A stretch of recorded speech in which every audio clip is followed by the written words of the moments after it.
Bonjour mes chers amis, on va poursuivre ce matin toujours avec le chapitre 19 et on va voir avec le roi Salomon quels peuvent être malheureusement les effets néfastes de la colère. En effet, on a parlé beaucoup de chinour, comment on est censé éduquer nos enfants, comment on doit les corriger, les reprendre, les réprimander, mais attention à la colère qui est une forte, une mauvaise conseillère.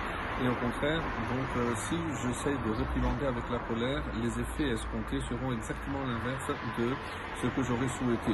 Donc, ne pas se laisser aller gagner par cette colère dans un premier temps et écouter toujours les conseils de personnes plus avisées.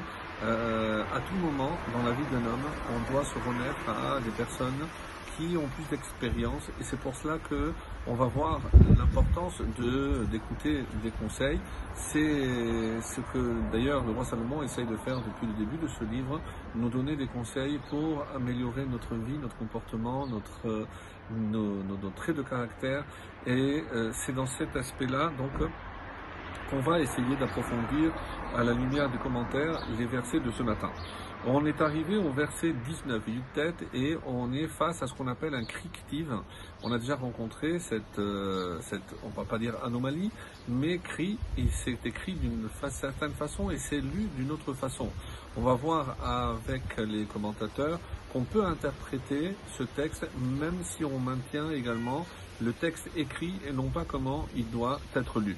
Alors, le mot en question est Geral, ou Gerol si on applique la règle grammaticale, c'est le Goral, c'est-à-dire la loterie, c'est le sort.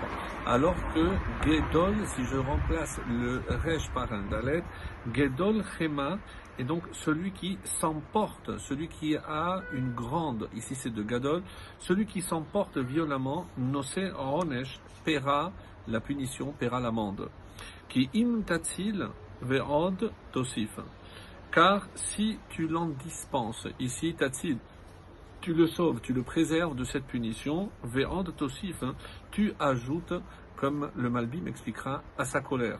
Donc si on le laisse faire, on avait vu, donc rappelez-vous hier, qu'un enfant, même lorsqu'il a mal tourné, il ne faut pas lâcher, il ne faut jamais perdre l'espoir, il faut continuer, mais attention encore une fois à cette colère, parce que si je laisse faire, parce qu'il s'énerve et que je le laisse faire, donc malheureusement, si je ne sanctionne pas, cette colère ne fera qu'agrandir d'après l'explication du Malbim. Donc le rite dit qu'avec la colère, il finira forcément par fauter et quelqu'un qui s'emporte facilement, il est sujet beaucoup plus à fauter, sans rappeler ce que nous dit le Talmud, que celui qui s'emporte, qui se met en colère, est considéré comme s'il faisait de la avoda zara. Le Radak nous dit que les coléreux méritent d'être punis, sinon il continuera à s'emporter. Donc même dans le domaine de l'éducation, si on voit que notre fils s'emporte, ce n'est pas une raison de se dire qu'il est coléreux, alors ça lui passera. Non, il faut tout de suite mettre un terme afin qu'il puisse apprendre à maîtriser cette colère.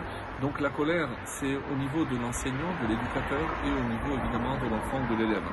Le Malbim, selon qui donc on a traduit, comme je l'ai dit, si tu ne punis pas la colère, elle finira par grandir, et c'est ça, Od Tosif, et encore elle grandira. De qui parle ici le verset de la colère, la chema, la colère. Donc ça c'est par rapport donc à cette première explication. Et si on maintient le terme originel, c'est-à-dire Gerol, c'est le sort. Alors certains essayent de dire que c'est vrai que on dit que c'est un peu la loterie. Donc comment expliquer que certains enfants naissent avec de la colère, d'autres avec moins. En tout cas, même ça, je ne peux pas attribuer au sort et dire que si c'est sa nature d'être coléreux, alors je laisse faire. Non.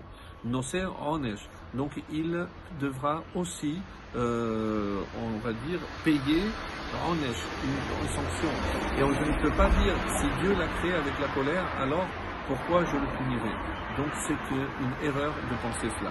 Le verset 20. Shema etza vekabel musar.